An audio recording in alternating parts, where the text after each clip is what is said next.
Blessed day po sa ating lahat at ipagpatuloy po natin ang ating pong inaaral in Psalms chapter 7, verse 9 and 10 po tayo ngayong araw na ito, and it's so very interesting at ako po ay nais kong i-share sa inyo ito. And I hope na tayo po lahat ay magalak sa verse na ito. In verse 9, sabi po doon, "For those who are evil will be destroyed." Kaya ayaw ng Panginoon na tayo po ay mag-fret o mag-worry dahil ito po'y maglilid sa evil. And God doesn't want us to be destroyed. Kaya ganun na lang po na tayo pinipreserve niya. Isn't it this is a good news?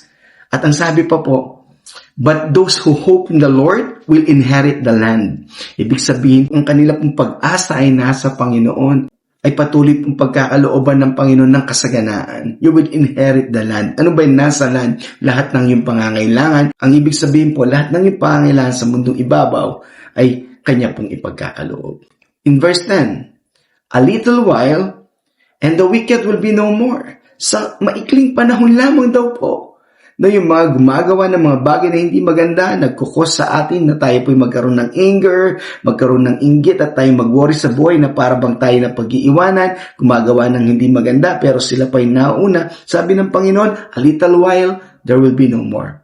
So wag po tayong mag-alala. Maaaring sila po ay masaya sa mga panahon na ito, pero hayaan po natin ang Panginoon. Kaya kapatid, a little while lang po ang sabi ng Diyos. Tayo po ay mag-focus sa Kanya. Patuloy po nating lakaran ang buhay na mayroon pong pananampalataya sa ating buong may kapal. Mapagpalang araw!